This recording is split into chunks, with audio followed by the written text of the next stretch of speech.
আরাফার দিনে বিশেষ আমল সমূহ জানতে চাই। আরাফার দিনে একদিকে হাজী সাহেবদের জন্য আমল, আরেকটা হলো যারা আরাফার ময়দানে নাই তাদের জন্য আমল।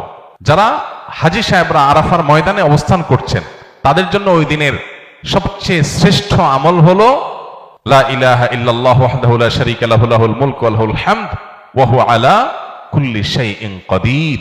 এটা মহব্বতের সাথে অর্থ বুঝে ধীরে ধীরে বারবার করে পড়তে থাকা, এটা হলো সবচেয়ে বেশি প্রয়োজনীয় কাজ। কেন? কারণ নবী করিম সাল্লাল্লাহু আলাইহি ওয়াসাল্লাম বলেছেন যে খায়রুদ দুআই দুআউ ইয়াউমি আরাফা, আরাফাত দিনের দোয়া হলো শ্রেষ্ঠ দোয়া। ওয়া খায়রু মা কুলতু আনা ওয়ান নাবিয়্যুনা মিন ক্বাবলি, নবীজি বলেছেন আমি আর আমার পূর্বের যত নবী রাসূল এসেছেন সবাই যত দোয়া আল্লাহর কাছে করেছেন এর মধ্যে সবচেয়ে উত্তম হলো এটা, লা ইলাহা ইল্লাল্লাহু ওয়াহদাহু লা শারীকা লাহু লাহুল মুলকু ওয়া লাহুল হামদু ওয়া হুয়া আলা কুল্লি শাইইন কাদির। আল্লাহ ছাড়া সত্যিকার কোনো মাবুদ নাই, লা ইলাহা ইল্লাল্লাহ ওয়াহদাহু লা শারীকা লাহু, তিনি একক এবং তার কোনো শরীক নাই, লাহুল মুলক ওয়া লাহুল হামদ, রাজত্ব এবং প্রশংসার অধিকারী একমাত্র তিনি, ওয়া হুয়া আলা কুল্লি শাইইন কাদির, তিনি সব কিছু করতে সক্ষম।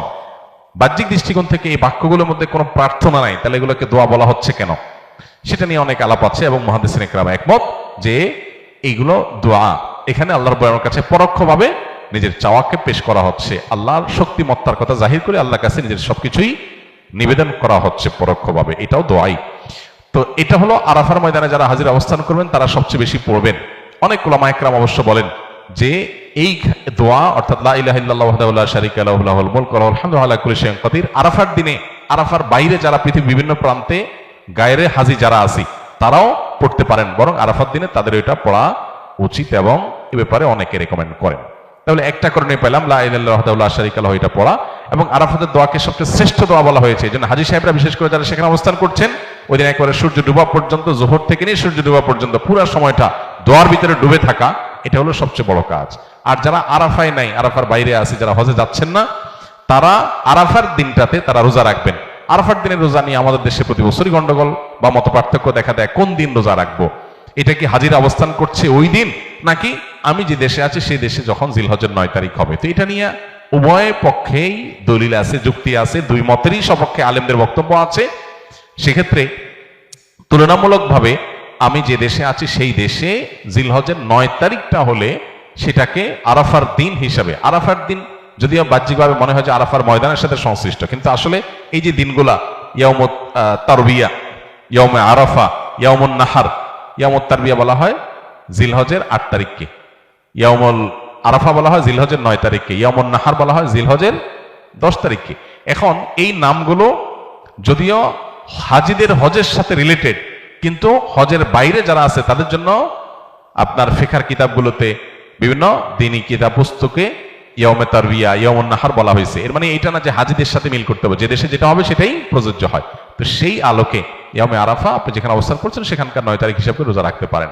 যদি আপনার কাছে বেশি মনে হয় যৌক্তিক যে না হাজিদের অবস্থানের সাথে মিল করে রাখাটা, যেহেতু নামের মধ্যেই ইয়াউমে আরাফা আছে, অতএব ওইটা আমি রাখবো, তো সেক্ষেত্রে আমি সেটাও করতে পারেন, কোনো অসুবিধা নেই। কোন রেওয়ায়েতের আলোকে জিলহজের প্রথম 9 দিনের প্রত্যেক দিন রোজা রাখা উচিত, কারণ মা মিন আইয়ামিন আল আমালুস সালিহু ফিহিন্না আহাব্বু ইলাল্লাহ মিন হাযিহিল আইয়াম, বুখারীর হাদিস রয়েছে। এই দশকটাতে এমনি নেক আমল করা উচিত। অতএব নফল রোজা আপনি প্রথম সবগুলো দিন রাখতে পারেন, তাহলে আর কোনো ইখতিলাফের ঊর্ধ্বে এমনি উঠে গেলেন। অতএব আরাফার দিনে আরাফাতের বাইরে যারা আছেন তারা রোজা রাখবেন, আর আরাফাতে যারা আছেন তারা কি করবেন? ওই যে লা ইলাহা ইল্লাল্লাহু ওয়াহদাহু লা শারীকা লাহু বেশি পড়বেন, আর বেশি বেশি আল্লাহর কাছে দোয়া করবেন। দোয়াটা অবশ্য আমরা আরাফাতে যারা নাই তারাও করতে পারি। আমার বিয়ের পূর্বে আমি আমার বাবা মাকে স্পষ্টভাবে নিষেধ করেছি তারা যেন কোনো প্রকার যৌতুক গ্রহণ না করে। বিয়ের সময় আমার শ্বশুর বাড়ি থেকে কিছু আসবাবপত্র দেওয়া হয়, যা সম্পর্কে আমি জানতে চাইলে আমাকে আমার বাবা মা জানায় আমার শ্বশুর তার একমাত্র মেয়েকে উপহার দিয়েছে। পরবর্তীতে পারিবারিক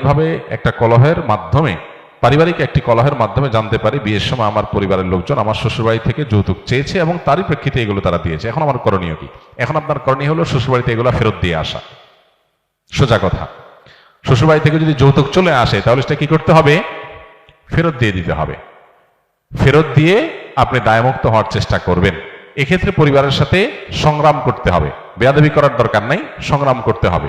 নিজের আদর্শকে কোন অবস্থাতে জলাঞ্জলি দেওয়া যাবে না, সেটা প্রয়োজনে আপনি বিভিন্নভাবে করবেন। আর যদি মনে করেন যে এখন জিনিসপত্র ফেরত দেওয়া কঠিন হবে, তাহলে এটার যে মূল্য সেটা বিভিন্নভাবে আপনি একসাথে না পারলে কিস্তিতে দিয়ে হলেও পরিশোধ করে দিবেন, তারপর শ্বশুরের এগুলো ফেরত দিতে হবে। এগুলো জায়েজ নাই। এই যে কোরবানি আসছে, এখন বহুত ফকির ফাকড়া দেখবেন, নতুন নতুন ফকির ফাকড়া কিছু গজাবে, কিছু তো ফকির ভিক্ষুক তো আমাদের দেশে আগে থেকেই আছে। আর ঈদের সময়, কোরবানিদের সময় কিছু নতুন ফকির গজায়। এরা মানুষের কাছ থেকে ভিক্ষা চায় না, এরা শ্বশুরবাড়ি থেকে কোরবানির ছাগল চায়, গরু চায়, গরুর রং চায়, কল্লা চায়। এগুলো এক প্রকারের ভিক্ষুক।